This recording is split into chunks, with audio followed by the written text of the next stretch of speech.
Hello friends, अब तक हमने चेंजिंग द टेक्स्ट में changing the number, changing the gender, changing the person और चेंज इन टेंस चार के चारों पढ़ चुके हैं। अब बारी है mix exercise number video number 2 की। फ्रेंड्स, अभी हम क्वेश्चन नंबर 1 से लेके 60 मतलब 1 to 60 एक्सरसाइज करेंगे। किसके? चेंजिंग द टेस्ट के मिक्स एक्सरसाइज। ठीक है फ्रेंड्स, तो स्टार्ट करते हैं आज से।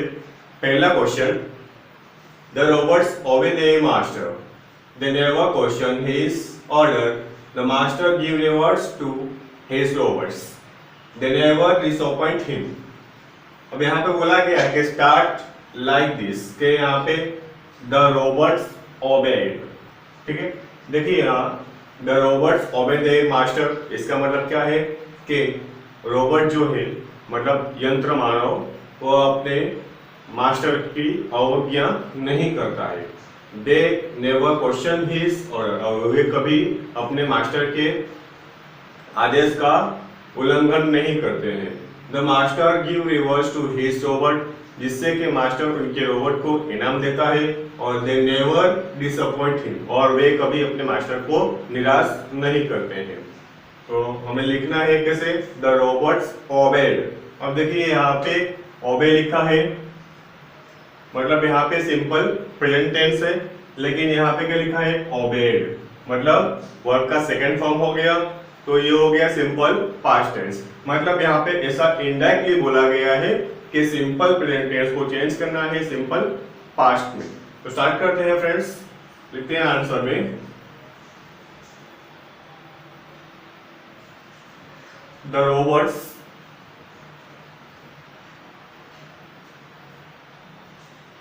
ओबेड, क्योंकि यहाँ को अपने को बोला गया है obeyed their master, their master,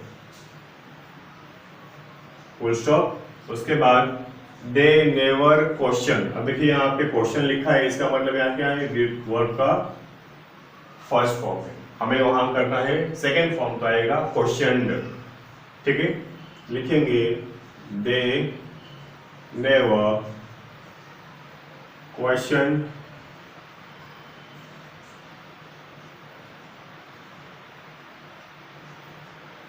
his order,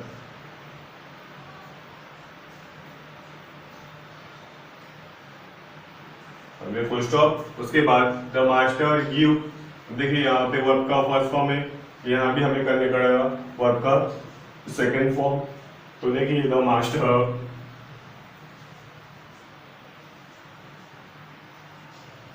give के बोले क्या आएगा? गिव, वर्ब का सेकेंड फॉर्म। उसके बाद आएगा rewards to his robots,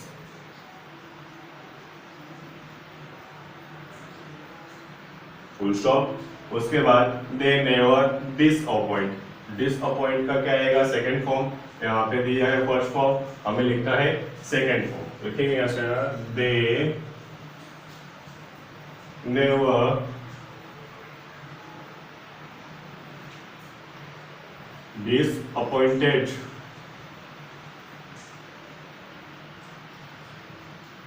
disappointed, last में क्या है? हिम, और फिर फुल स्टॉप। अब बारी है सेकेंड क्वेश्चन की। देखिए सेकेंड क्वेश्चन में क्या लिखा गया है? The boy has finished his work, एक लड़का था जिसने वो क्या है अपना काम खत्म कर लिया है या फिर खत्म कर चुका है। He is ready to go out, वह बाहर जाने के लिए तैयार है। He does not wish to leave anything there, so he has brought everything with him before other comes. उसे वहां कुछ छोड़ने की इच्छा नहीं थी, इसलिए वह अपने साथ सब कुछ लेके आया किसी के आने से पहले। तो देखिए यहाँ पे बोला गया है कि द बॉय हैड, ठीक है, तो देखिए द बॉय हैज लिखा है यहाँ पे, तो हैज के बदले यहाँ पे क्या बोला गया है? हैड। मतलब जहाँ पे प्रेजेंट परफेक्ट है वहां चेंज करना है पास्ट परफेक्ट में, लेकिन यहाँ पे क्या है कि इज है, तो इज का वाज हो जाएगा, डू डज हो तो डीड हो जाएगा। उसके बाद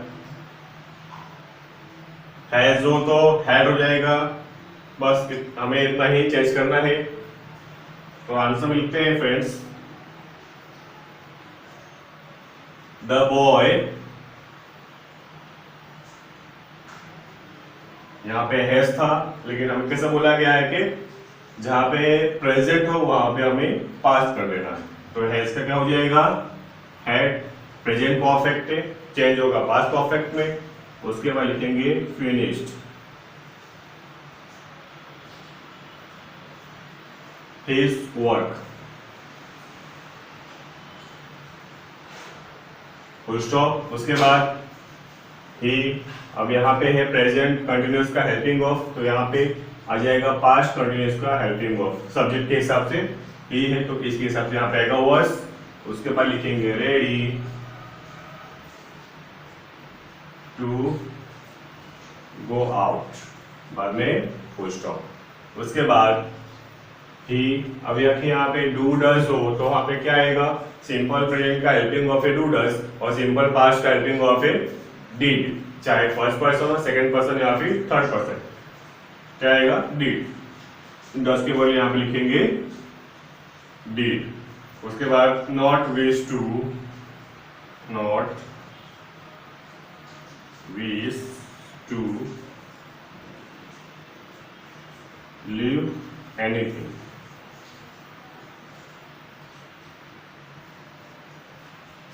देयर, सो देयर के बाद क्या है, सो ही। अब देखिए यहाँ पे हैज है तो हैज के बदले क्या हो जाएगा, हैड। क्यों, क्योंकि प्रेजेंट परफेक्ट का हेल्पिंग ऑफ है, हमें चेंज करना है पास्ट परफेक्ट में। उसके बाद आएगा ब्राउट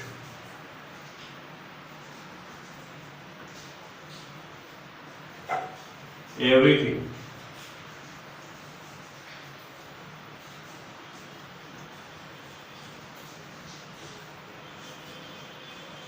everything with him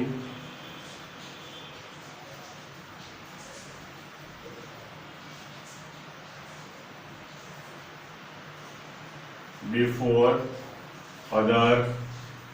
अब देखिए यहाँ पे कम्स है तो कम्स का यहाँ पे क्या है, सिंपल प्रेजेंट में है, हमें चेंज करना है सिंपल पास्ट में। यहाँ पे बी फर्स्ट है, हमें क्या करना है चेंज, बी सेकंड में, तो कम का हो जाएगा केम। ठीक है फ्रेंड्स, तो फ्रेंड्स चलते हैं क्वेश्चन नंबर 3 की ओर। देखिए क्या लिखा है, he says that he is busy, वह कहता है या फिर बोलता है कि वह बिजी मतलब व्यस्त है। He believes that everybody lives his life as per his belief, उसका मानना है कि हर कोई अपने विश्वास के अनुसार अपना जीवन जीता है। He does not think that other people also affect them, वह सोचता नहीं है कि दूसरे लोग भी उस पर, जो लोग अपने विश्वास के अनुसार जीते हैं, उन पर प्रभाव डाल सकते हैं। अब यहाँ बोला गया है कि स्टार्ट, शुरुआत कैसे करना है हमें, ही सेड मतलब पास्ट में है।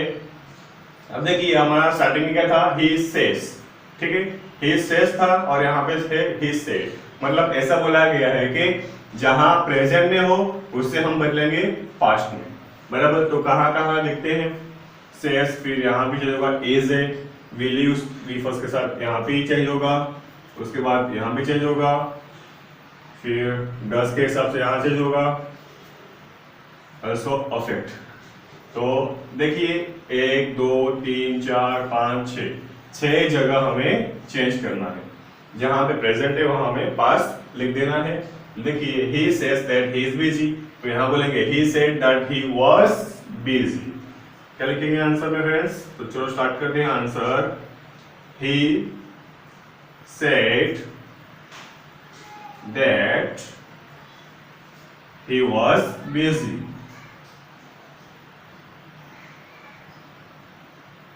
फिर फुल स्टॉप। सेकंड में ही बिलीव्ड, क्या लिखेंगे, ही बिलीव्ड दैट एवरीबॉडी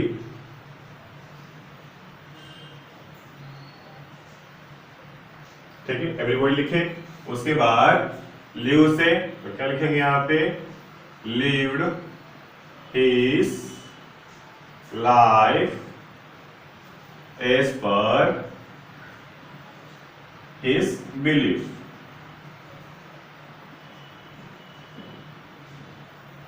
फिर फुल स्टॉप। अब आगे देखिए क्या लिखा है, ही डज है तो डज के बदले क्या जाएगा, डिड आएगा। लिखेंगे he did not think that other people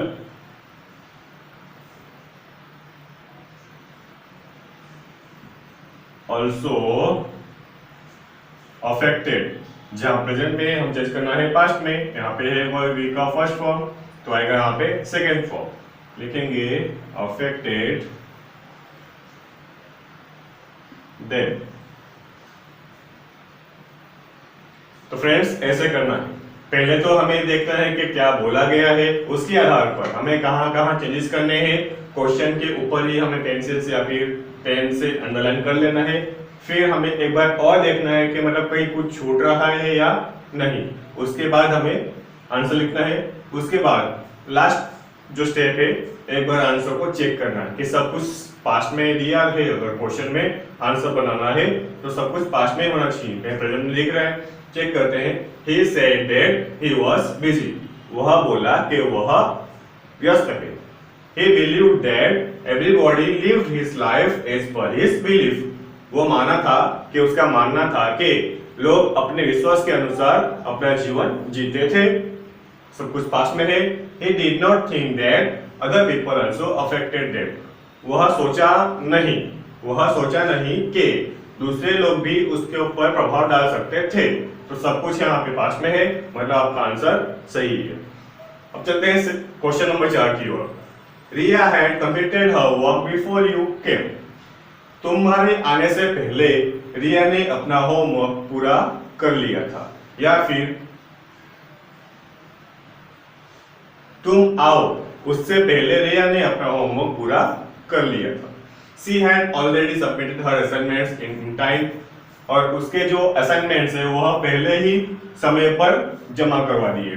She did not wish to be said lazy। वह इच्छा नहीं करती थी कि उसे आलसी बोला जाए। तो देखो फ्रेंड्स, यहाँ पे बोला गया है हैज, ठीक है, रिया है, स्टार्टिंग करना है रिया हैज से, लेकिन हमारा क्वेश्चन है रिया हैड से, ठीक है।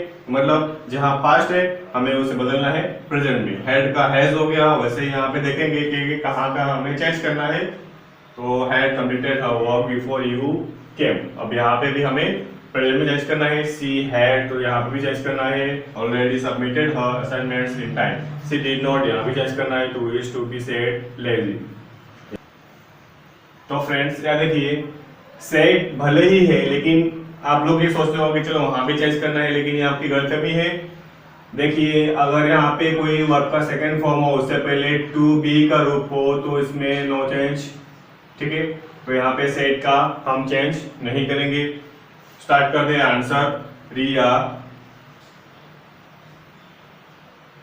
हैड के पहले क्या आएगा, has. Riya has completed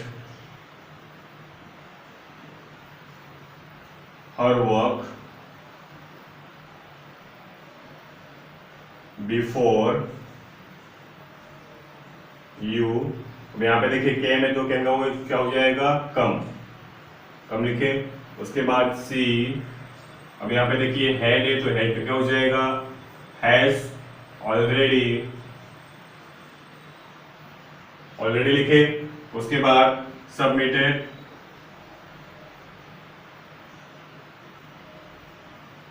her assignment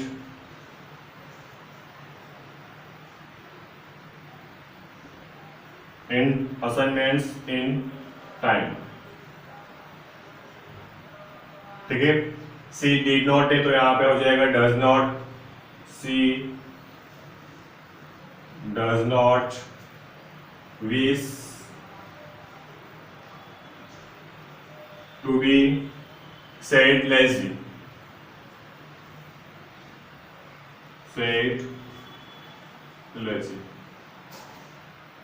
I hope कि आप लोगों को ये सब समझ में आया होगा।